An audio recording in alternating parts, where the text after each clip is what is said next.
Saint of the Day. May 30th. Saint Joan of Arc. Martyr and Holy Virgin. Born, Jeanne d'Arc 1412 AD. Domremy, Duchy of Bar, Kingdom of France. Died, May 30th, 1431, aged approximate 19, Rouen, Normandy, then under English rule. Venerated in Roman Catholic Church, Anglican Communion. Beatified, April 18, 1909 Pope Pius X. Canonized, May 16, 1920 Pope Benedict XV. Feast, May 30th. Patronage. France, martyrs, captives, military personnel, people ridiculed for their piety, prisoners, soldiers, women who have served in the waves, women accepted for volunteer emergency service, and Women's Army Corps. Joan of Arc, nicknamed the Maid of Orleans, is considered a heroine of France for her role during the Lancastrian phase of the 100 Years' War, and was canonized as a Roman Catholic saint. She was born to Jacques d'Arc and Isabelle Romy, a peasant family, at Domremy in northeast France. Joan claimed to have received visions of the Archangel Michael, Saint Margaret, and Saint Catherine of Alexandria instructing her to support Charles VII and recover France from English domination late in the 100 Years' War. The uncrowned King Charles VII sent Joan to the siege of Orleans as part of a relief army. She gained prominence after the siege was lifted only 9 days later. Several additional swift victories led to Charles VII's coronation at Reims. This long-awaited event boosted French morale and paved the way for the final French victory. On May 23, 1430, she was captured at Compiègne by the Burgundian faction, a group of French nobles allied with the English. She was later handed over to the English and put on trial by the pro-English Bishop Pierre Cauchon on a variety of charges. After Cauchon declared her guilty, she was burned at the stake on May 30, 1431, dying at about 19 years of age. In 1456, an inquisitorial court authorized by Pope Calixtus III examined the trial, debunked the charges against her, pronounced her innocent, and declared her a martyr. In the 16th century, she became a symbol of the Catholic League, and in 1803 she was declared a national symbol of France by the decision of Napoleon Bonaparte. She was beatified in 1909 and canonized in 1920. Joan of Arc is one of the 9 secondary patron saints of France, along with Saint Denis, Saint Martin of Tours, Saint Louis, Saint Michael, Saint Remy, Saint Petronilla, Saint Radegund, and Saint Therese of Lisieux. Joan of Arc has remained a popular figure in literature, painting, sculpture, and other cultural works since the time of her death, and many famous writers, playwrights, filmmakers, artists, and composers have created, and continue to create, cultural depictions of her. Comments. We can comment on several points in this very beautiful martyrdom. First, the injustice of the sentence on the placard hung around her neck causes indignation. She was a saint, a virgin who had accomplished the mission God gave her to save the French people.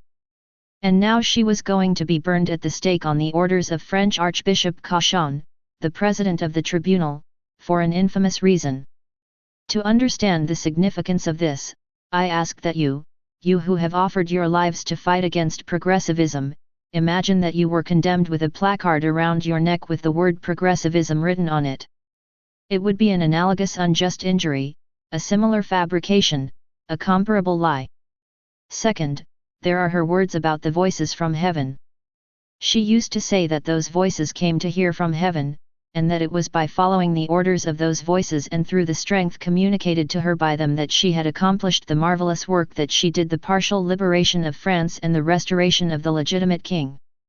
On the contrary, the tribunal that judged her, a mixed tribunal, ecclesiastical, and civil, affirmed that all those wonderful victories she achieved over the English troops were accomplished through witchcraft. They said that the English army had been defeated because she had made a pact with the devil.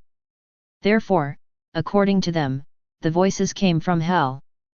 The problem, then, was not to determine whether the voices were true or not. No one questioned that fact, because they still were not yet under the deleterious influence of the systematic doubt of Protestantism. People had faith and knew that this kind of communication was not rare. The problem was that the tribunal had to say that the voices were coming from hell because they did not favor the Kingdom of England. It was for this reason Joan was condemned as a heretic, a witch, etc. Right before she expired, when she was preparing herself to stand before the tribunal of God, she gave another manifestation of sanctity. What did she do? She asked for a cross because an oath made in the presence of the cross is much graver. A warrior until the end, she died fighting. She did not die meekly permitting her enemies to kill her, but she died calling out a challenge, a protest, and an encouragement to the French resistance against English domination. Her shout said this: "French people, continue to fight because the voices in whose name I led you to victory truly spoke orders that came from heaven. Heaven will give you, therefore, the complete victory." For this cry, she chose the perfect, supreme, and most tragic moment, the moment when she was already being consumed by the fire.